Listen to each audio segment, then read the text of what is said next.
This is my Cinderella worm bin. It lives in my kitchen and it gets everything we sweep off the floor. If I have a bouquet of sweet peas on my kitchen table and they die off, the stems get put back in here. If I go to my outdoor worm bins and I find some cocoons that I want to take out prior to harvest, I will grab a small piece of egg crate from the outdoor bin, and I will tuck the cocoons in here and I will bring them indoors and put them in Cinderella. And so these little egg crate nests are always home to babies because the cocoons hatch in the Cinderella bin. And so over time, which has been about probably the last 4 months, this bin has increasingly got more and more worms in it. Obviously, some of them like to go for a bit of an explore, and I've already stirred it up today, so so that one's a little bit angry with me. But anyway, so this gets, like I said, sorry about the lighting here. This one gets the leftovers from whatever we've got in the kitchen. Nothing that I think would attract pests. When I first started the bin, we had a tiny little show of mites and fruit flies, but I quickly got into the hang of that. And even though I put, like I said, flower stems and whatnot in it, and if you take down here, you'll see I've actually got some gladiola stems that I had on my kitchen table in here. I've got some larger stems buried. I don't seem to get the pests from those, and anything honestly, I don't feed it very much other than the floor scrapings and the, if I'm eating a strawberry, I'll throw the strawberry stem in here. About 3 days ago, I did chop up a frozen banana peel, and of course, it's just totally disappeared. I'm getting the hint that there's quite a few worms in here. I don't disturb this bin a lot. I just, like I said, I dug it up probably for the first time in 10 days or so, and there are worms in here. So I'm getting ready to start. It's out there. I'll just show you. It's out there on my patio upside down. The turtle worm bin. It's upside down because I'm going to insulate the bottom of it for winter. So I'm getting ready to start that turtle.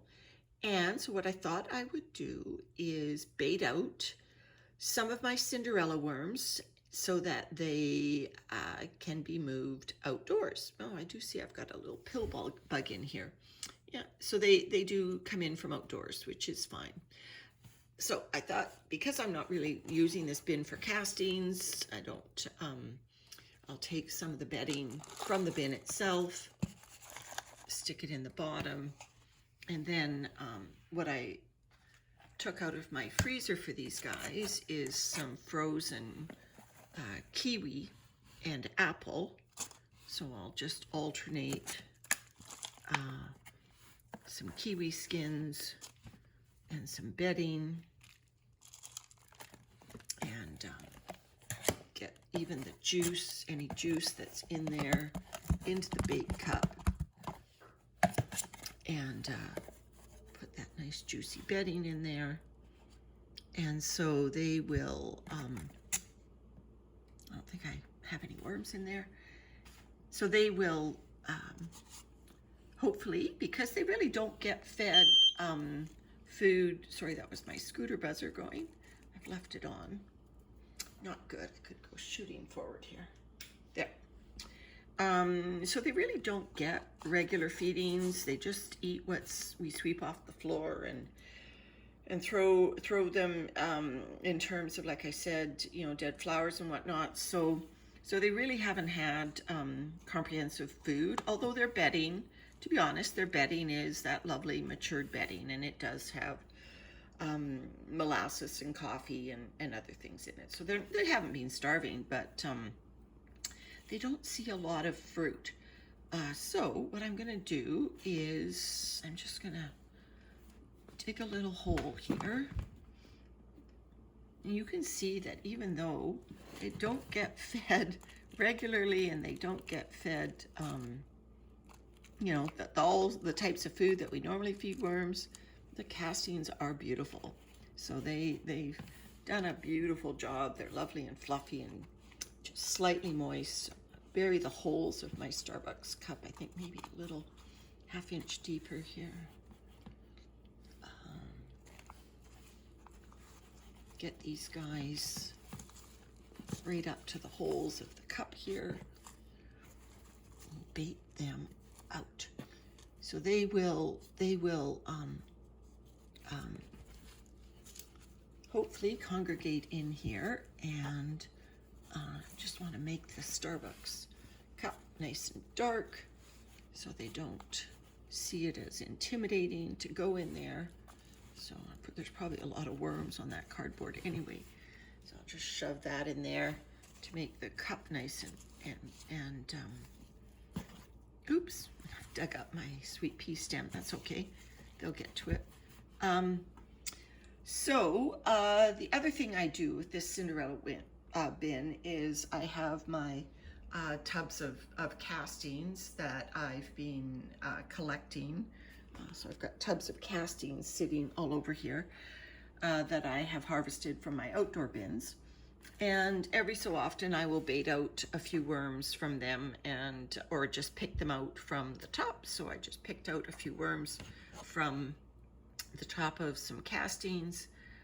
And what I do is I just invert this glass dish just like that. And the worms will find their way down into the bin. And I don't have to damage any of the wisps by scraping them out with my fingers. All right, and then I guess these belong in here. So again, I don't want to keep that one necessarily dark because I want the worms to go down. So I'll just shelter those a little bit. Oh, here's one of the stems that goes in there. I think that's off a stalk of rosemary. And then these are my, and then I've got a piece of plastic that I keep loosely on top of the bin. You know, so this is just an open tote in my kitchen. It's up on a little stool for accessibility, and I have a lid for it, but I don't use the lid to cover the bin. I don't have any extra holes in this bin.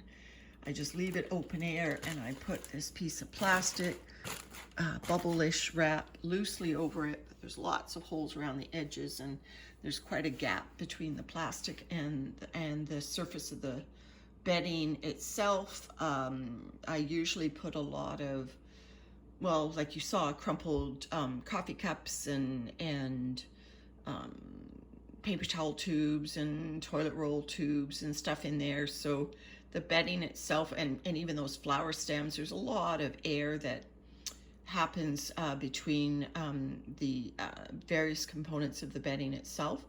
Never had a problem with the worms in this bin. It maintains a lovely on the dryish side of the bedding, and and I think because I don't feed it fruit, and actually I don't feed it food scraps hardly at all. Like I said, maybe the odd strawberry top if I'm eating it, or I did put a chopped up banana peel frozen and thawed in there. But I think that also has kept the moisture level down. The only moisture I've added to this bin is from time to time. You'll see I've got my mister bottles here. I will mist this cardboard that's on the top of it, and this is, you can see it's being dampened several times. So I will mist the top of that cardboard, and that will I've even tried soaking it in a tub of water, thinking, oh, well, the cardboard will stay nice and moist then, but it doesn't. It dries out, but that's as far as I go to add moisture to the bin. Is I will mist the upper cardboard from time to time, about every week or two, and other than that, they get all their moisture from the plant stems and whatnot that I put in there, and the odd infusion of cocoons and baby worms from my other systems. So that's Cinderella. And it's the first time I filmed her, and it's a bit of a bittersweet day because I'm baiting her out. And these worms that have lived in my kitchen since late spring are now going to graduate and move outdoors. And so I feel a little bit sad about that, that I'm going to be losing a lot of them. Obviously, not all of the worms from Cinderella will be going out there, but I will be losing a lot of them. And so I wanted to film this just to show the bin before I baited it out. Everyone, have a good day.